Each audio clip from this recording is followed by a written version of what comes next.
आपका स्वागत है। और ये वीडियो नंबर 2 बन रहा है आपके सामने आज 80 प्रश्न का भी क्वेश्चंस दिखाएंगे। मैंने 20 प्रश्न पहले भी बता चुके हैं। बच्चों, आप इस बात को कंफर्म रहिएगा कि पेपर में अधिकतर सवाल वही चीज़ सेटिंग किए जाते हैं जो बार बार पूछे गए हैं। अगर 100 प्रश्न पूछे जा रहे हैं तो समझिए इस 80 प्रश्न प्रीवियस का ही लगभग इधर का उधर रहता है। इस बात को ध्यानपूर्वक रखिएगा। पूछा गया है milk of magnesium. Milk of magnesium क्या है दोस्तों? मिल्क ऑफ मैग्नीशियम बहुत बार पूछा गया है, यानी MgOH ट्वाइस को मिल्क ऑफ मैग्नीशियम बोला जाता है। मिल्क ऑफ मैग्नीशियम का पीएच मान क्या होता है दोस्तों? इसका लगभग 10.5 के करीब, यानी किसी किसी बुक में 10.4 लिखा है। इस बात को याद रखिएगा। मिल्क ऑफ मैग्नीशियम का पीएच मान होता है। पीएच मान क्या है दोस्तों? पीएच मान क्या होता है? यह अम्लीयता और क्षारीयता को दर्शाता है। थोड़ा हम जूम करेंगे इस प्रश्नों को क्योंकि आपको साफ साफ दिखाई दे। बोला है सल्फर के संयोजी सेल में इलेक्ट्रॉनों की संख्या क्या आता है? सल्फर क्या है दोस्तों? संयोजी इलेक्ट्रॉन क्या है दोस्तों? आपको कई बार आपके गुरुजन बताए भी होंगे। सल्फर का क्रमांक, सल्फर को कभी भी इस बात को याद रखिएगा, संकेत अगर इसका पूछा जाएगा तो किस तरह से लिखा जाता है? तो S8 के रूप में लिखा जाता है। इसका सही संकेत S8 है। इसे गंधक के नाम से भी जाना जाता है। और यह दोस्तों अधातु है। अधातु है। इसका परमाणु क्रमांक 16 है। अगर इसमें देखा जाए तो आपको ये बात को पता होना चाहिए कि अपने अष्टक को पूरा करने के लिए, जैसे सल्फर का परमाणु क्रमांक दोस्तों 16 है, तो 2 चलेगा, 8 चलेगा और ये 6। यही 6 इसका जो है संयोजी इलेक्ट्रॉनों की संख्या को बताता है। 2 8 10, 10 और 6 16। यही 16 को दर्शा रहा है। ओके, तो दोस्तों यहाँ पूछा है सल्फर में संयोजी सेलों की संख्या कितनी है दोस्तों? तो ये 6 हो जाएगा, 7 नहीं होगा। क्लोरीन पूछता तो 7 हो जाता। निम्नलिखित तत्वों में किसकी आयनन ऊर्जा अधिकतम होता है? तो आयनन ऊर्जा अधिकतम इसमें फ्लोरीन का होता है। याद रखिएगा, निम्नलिखित में से कौन सा मात्रक वाट होता है? तो वाट याद रखिएगा दोस्तों, ये किसका मात्रक है? तो ये शक्ति का मात्रक है। यानी P बराबर क्या होता है दोस्तों? P बराबर याद रखिएगा W/T होता है। यानी कहने का मतलब होता है वाट बराबर जूल बटा ये सब सेकेंड होता है, यानी जूल बटा सेकेंड होता है। यानी वाट बराबर जूल बटा सेकेंड। P बराबर और भी होता है दोस्तों, P बराबर VI होता है। P बराबर I² होता है। इस तरह से इन सभी प्रश्नों को आप सवाल को समाधान कर सकते हैं।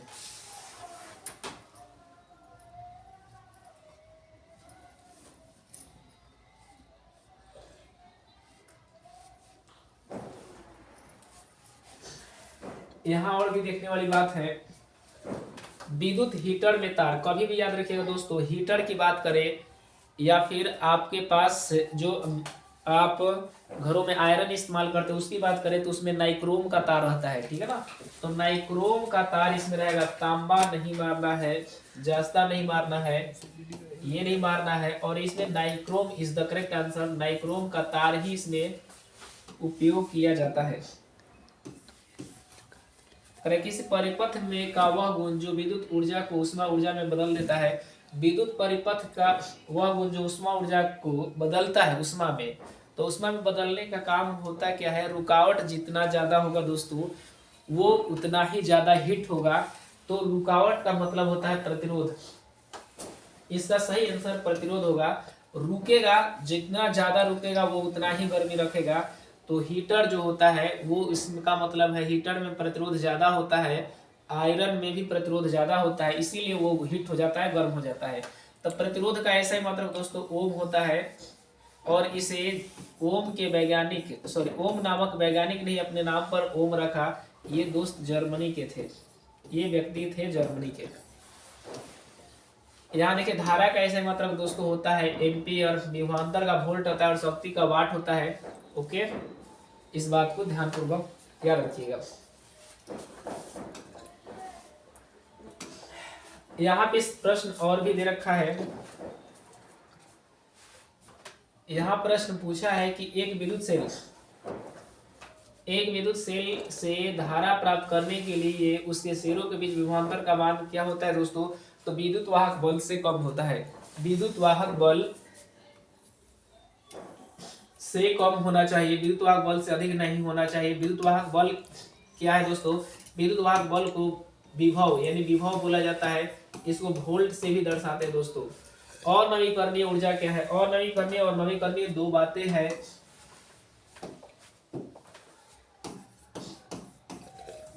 और नवीकरणीय एक है नवीकरणीय।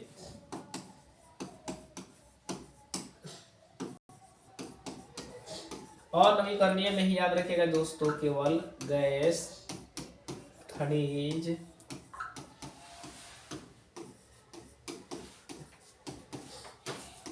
कोयला, पेट्रोलियम, इतना ही आप याद रखिए। बाकी सारे नवीकरणीय में होते हैं, बाकी सब ऑटोमेटिक आते जाते रहते हैं। लेकिन यह अनवीकरणीय, इसको बनने में लगभग करोड़ों वर्ष लगते हैं। इंसान को बनने में बहुत कम समय लगता है दोस्तों, आप खुद ब खुद जानते हैं। नहीं तो इंसानों की संख्या इतनी ज़्यादा नहीं हो पाता। जानवरों को बनने में कम समय लगते हैं, पेड़ पौधों को बनने में भी कम समय लगते हैं, लेकिन इसका कोई प्रोडक्शन नहीं है, गैस कहीं से बनता नहीं है दोस्तों। ये पेट्रोलियम का ही एक उत्पाद है। हालांकि आज वैज्ञानिक कचरे से बना रहे, ये अलग गैस है।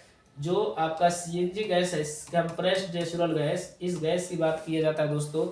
पेट्रोलियम जो है, पेट्रोल, कोयला, ये सब खदान से काफी करोड़ों वर्ष के बाद बनते हैं। ये जीवाश्म, इससे दोस्तों जीवाश्म कहा जाता है। खनिज को छोड़ के इन सभी को जीवाश्म कहा जाता है, क्योंकि जीव के अवशेष से बने हुए पदार्थ है। इसलिए इनको अनवीकरणीय बोला जाता है, क्योंकि एक बार बर्बाद होने के बाद फिर वह आने वाले नहीं है। हवा बार बार आते जाता रहता है, जल हमेशा आते जाता रहता है, सूर्य भी हमेशा आते जाता रहता है। लेकिन कोयला एक बार इस्तेमाल हो जाए तो ये धीरे धीरे समाप्त के कगार पे जाते जा रहे हैं।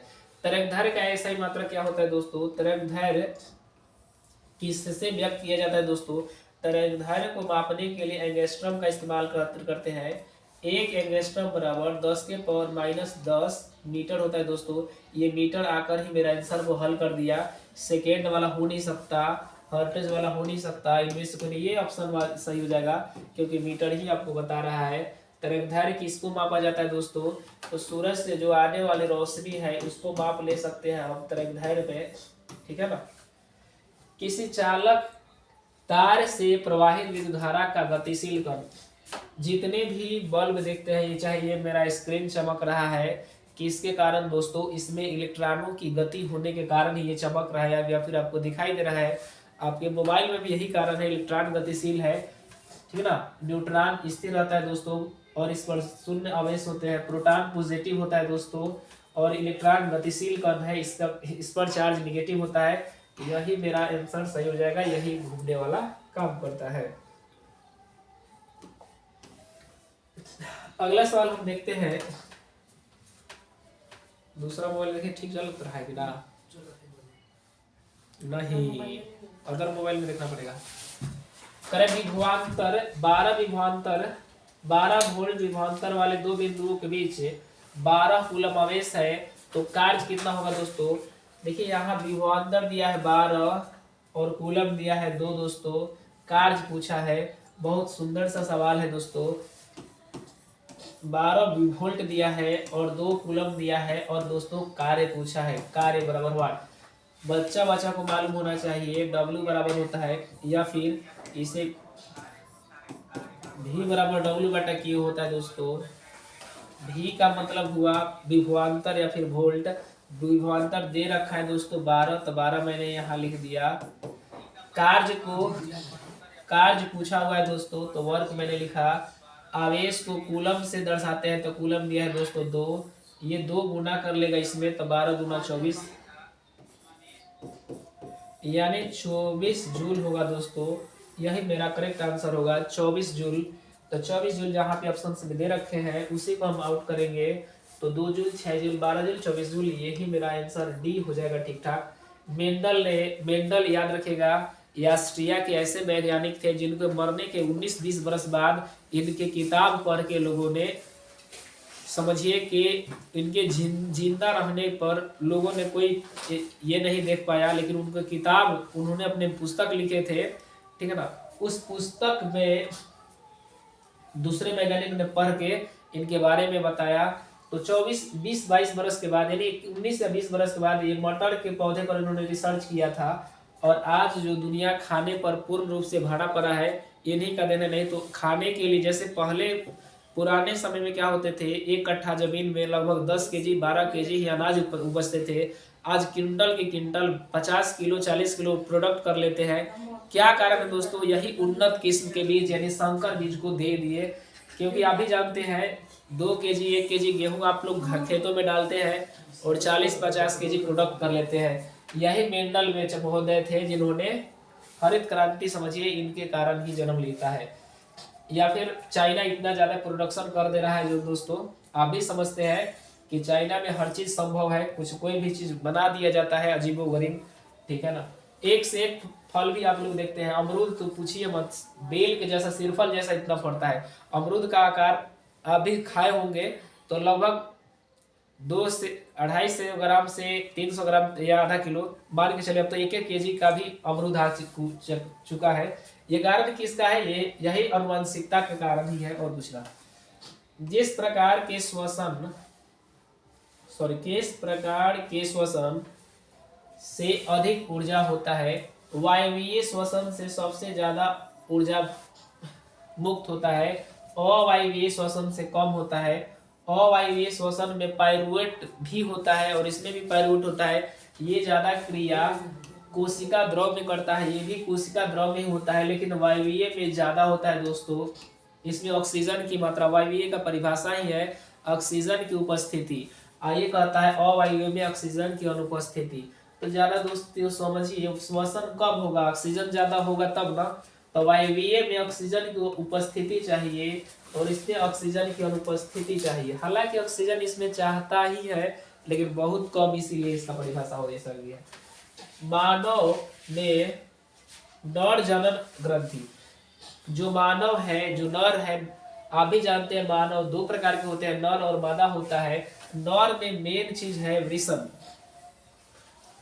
इसी वृषण से शुक्राशय निकलता है। शुक्राशय ही आगे चल के अंडाणु से क्रिया करके भ्रूण का निर्माण करता है, धीरे धीरे भ्रूण बढ़ता है और बच्चा का निर्माण हो जाता है। तो नर में है जो वृषण होगा यही मेन है, ठीक है ना, अधिक वृषण नहीं होगा।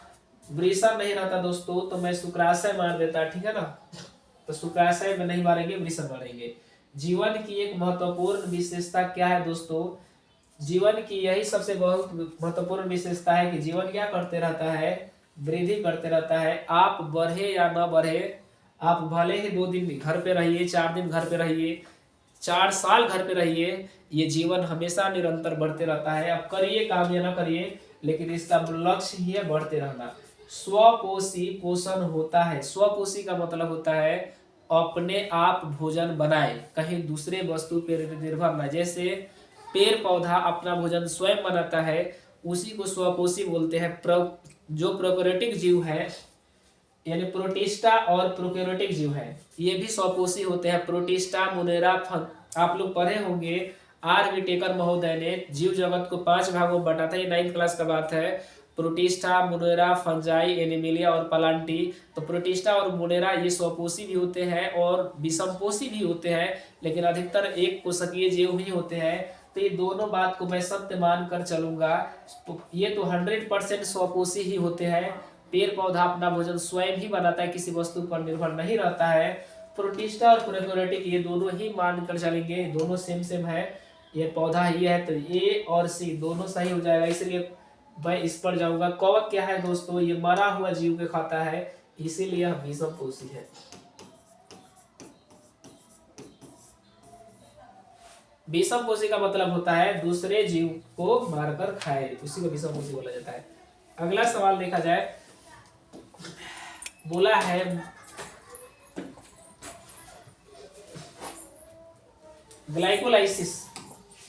ग्लाइकोलाइसिस होता है कोशिका द्रव में, माइटोकॉन्ड्रिया में। माइटोकॉन्ड्रिया को ऊर्जा घर बोला जाता है, याद रखिएगा, ऊर्जा घर।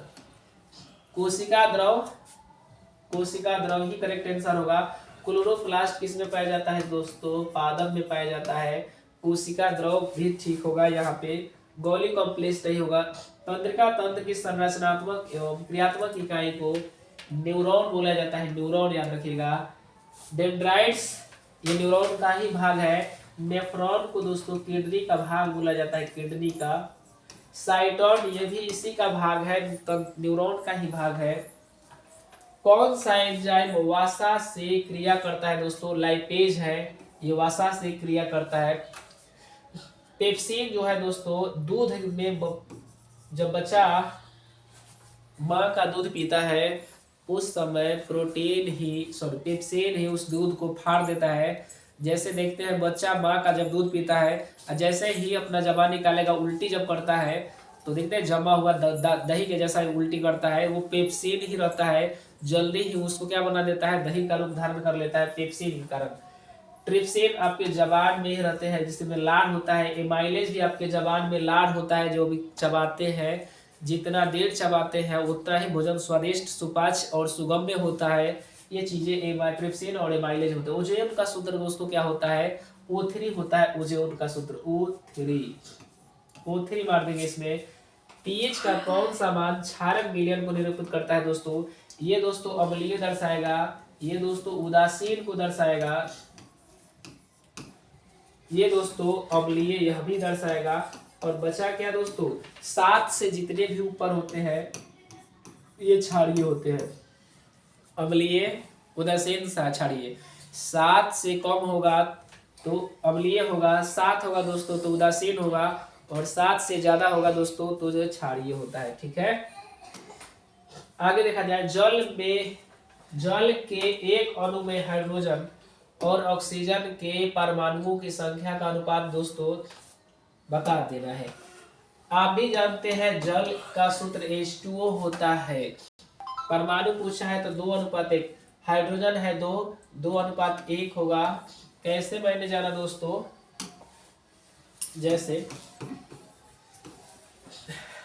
कैसे अनुपात पूछा था परमाणु का दोस्तों। परमाणु हाइड्रोजन के कितना परमाणु है तो 2, ऑक्सीजन का कितना परमाणु है 1। परमाणु पूछेगा तो यह आंसर होगा। लेकिन दोस्तों पूछ देगा द्रव्यमान का अनुपात, तब मामला फंस जाएगा। द्रव्यमान पूछेगा तो क्या होगा दोस्तों? हाइड्रोजन का द्रव्यमान कितना होता है दोस्तों? 1। यहाँ पे 2 हाइड्रोजन है इसलिए 2 होगा। 1 हाइड्रोजन का द्रव्यमान 1 होगा, 2 हाइड्रोजन का द्रव्यमान 2 हो जाएगा। इस बात को ध्यान पूर्वक रखिएगा। और यहाँ ऑक्सीजन का द्रव्यमान होता है दोस्तों 16, तो यहाँ 16 लिखेंगे, 1:8 होता। लेकिन पूछा है क्या दोस्तों? परमाणु का अनुपात, ये मेरा आंसर होगा। द्रव्यमान पूछेगा दोस्तों तो यह मेरा आंसर होगा। दोनों ही बात सटीक है और आपको जानने लायक है। आप आराम से इस चीज को ध्यानपूर्वक समझ सकते हैं। तो इसमें दे रखा है दोस्तों यही बात। कराए निम्नलिखित संकेतों द्वारा व्यक्त तत्वों में कौन सा धातु है दोस्तों? ABC। 1 बोला है यानी 9। यहाँ नीचे आपको समझना है। कैसे समझिएगा? जो नीचा होता है वो परमाणु संख्या को दर्शाता है और जो ऊपर होता है वो द्रव्यमान को दर्शाता है। जैसे इसमें पूछूं बताइए 9 क्या है तो 9 आप बताइएगा कि सर ये तो परमाणु द्रव्यमान बता रहा है। जैसे इसमें 9 है तो 9 परमाणु संख्या को दर्शाता है, ये द्रव्यमान को दर्शाता है। 19 द्रव्यमान है, यहाँ 12 संख्या है। तो दोस्तों 9 नंबर पे क्या आता है तो फ्लोरीन आता है। 12 नंबर पे क्या आता है दोस्तों?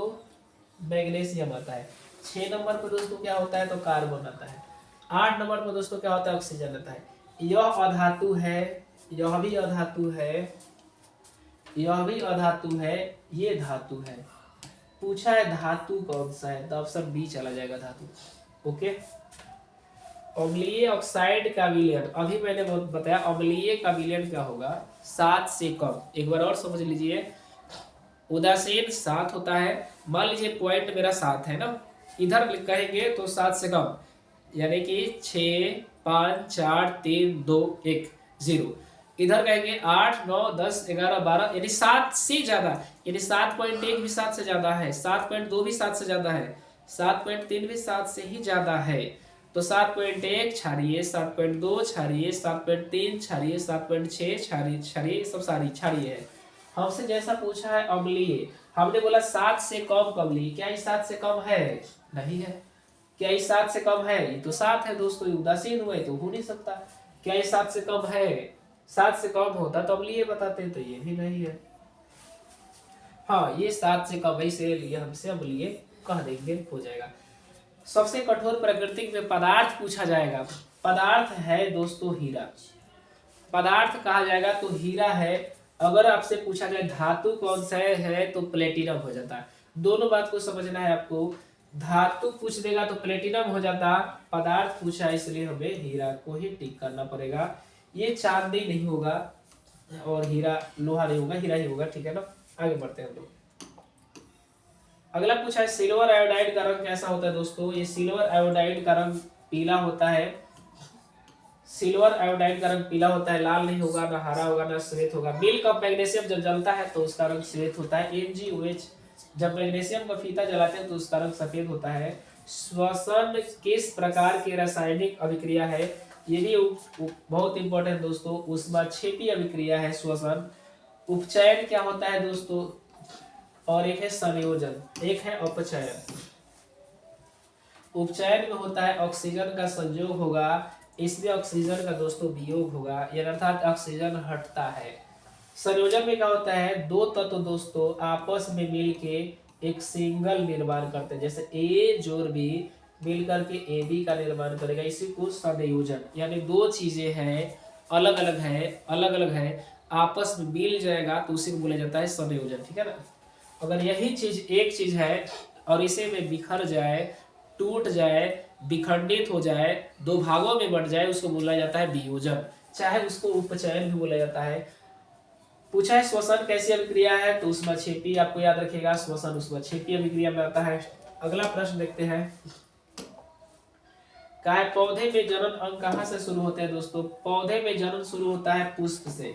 जनन का मतलब होता है दोस्तों जब जीव अपने जैसा संतान उत्पन्न करता है उसे ही जनन कहा जाता है। जैसे इंसान जनन करेगा तो अपने जैसा ही संतान उत्पन्न करेगा, ना कि पौधे जैसा उत्पन्न करेगा, है कि नहीं। आप लोग भी समझते हैं कि जनन क्या है, रिप्रोडक्शन क्या है। तो जब जीव अपने जैसा ही संतान उत्पन्न करने की प्रवृत्ति रखता है, इसी चीज को जनन बोला जाता है। पेड़ पौधे के लिए जनन उसका पुष्प मेन भाग है। पुष्प के 4 भाग होते हैं, आप भी जानते हैं, बाह्य दल, दल और पुंबक और जयांग, 4 भाग होते हैं। तो पूछा है पौधे में जनन अंग कहाँ से कहाँ पाए जाते हैं?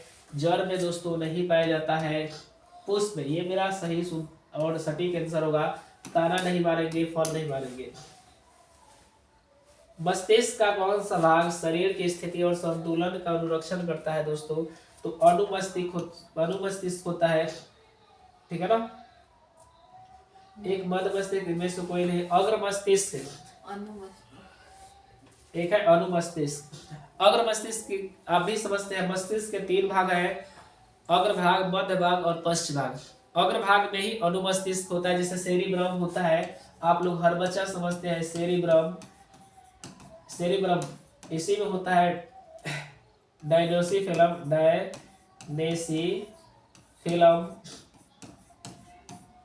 और एक होता है सेरिब्रम, डायनोसिफिलम और एक होता है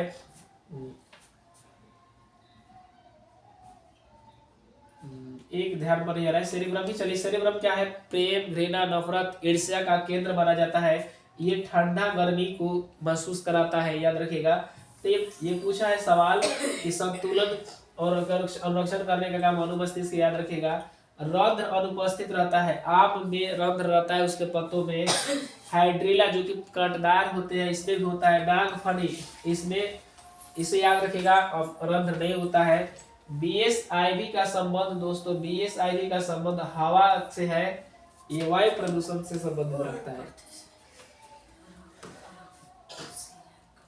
रक्त में ऑक्सीजन का वाहक है, यानी रक्त में कौन ऑक्सीजन बहाता है दोस्तों? तो आप याद रखिएगा, जो खून रंग किसके कारण लाल होता है? हीमोग्लोबिन। तो ये हीमोग्लोबिन ही सही हो जाएगा। निम्नलिखित में से किसे बर्थ हार्मोन कहा जाता है? बर्थ हार्मोन किसे कहा जाता है जी? ऑक्सीटोसिन हार्मोन कहा जाता है। इसी को ही बर्थ हार्मोन कहिए चाहे ऑक्सीटॉसिन हार्मोन कहिए। सही दिखा रहा है साफ साफ? आप लोग कमेंट करिएगा साफ साफ दिखाई दे रहा है कि ना भाई।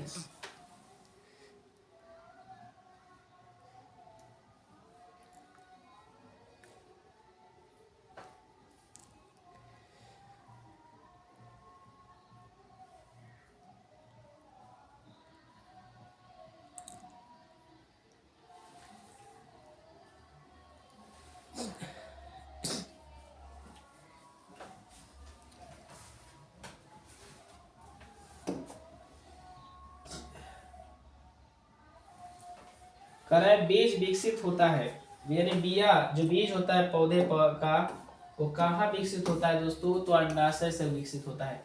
ग्रहणी किसका भाग है? तो छोटी आंत का। छोटी आंत के 3 भाग है, जेजुनम, इलियम और ग्रहणी। तो छोटी आंत इसका सही हो जाएगा। तालाब किस प्रकार के पारिस्थितिकी तंत्र? तालाब मानव बनाया है इसीलिए इसे कृत्रिम बोला जाएगा। नदी पूछा जाता, पहाड़ पूछा जाता तो हम कहते ये प्राकृतिक है क्योंकि इसे प्राकृतिक ने बनाया है, ठीक है ना। समुद्र पूछा जाता तो। कराया है निम्न में से कौन पारिस्थितिकी तंत्र में अधिकतम संख्या में मौजूद है? सबसे ज्यादा दोस्तों उत्पाद होना चाहिए, बिना उत्पाद का कोई काम नहीं हो पाएगा। जीवों की उत्पत्ति के पहले पृथ्वी पर निम्नलिखित में से क्या नहीं था दोस्तों? यहाँ ऑक्सीजन की मात्राएं नहीं थी, ऑक्सीजन था ही नहीं दोस्तों। ये जीवन की उत्पत्ति के समय ये चीजें का था। अगला प्रश्न बोला है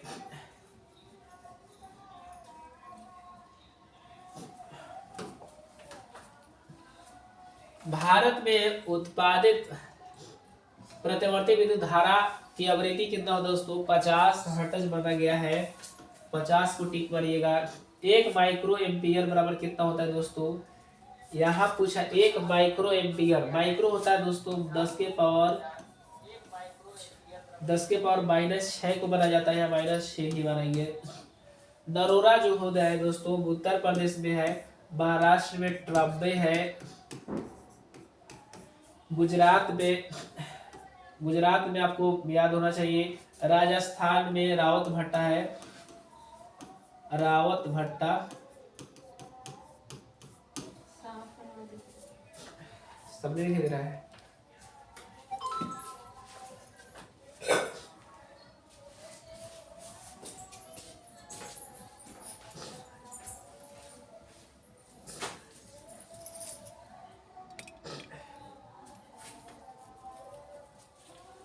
एक बार पहले सही काटिए।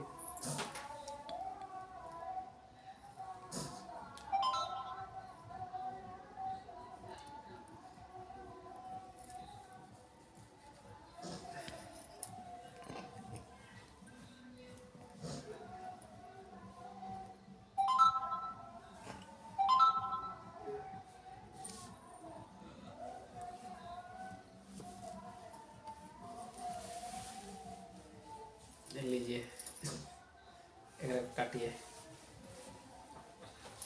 ऊपर काट दीजिए। वो देखिए तो कितना बोल। ओके।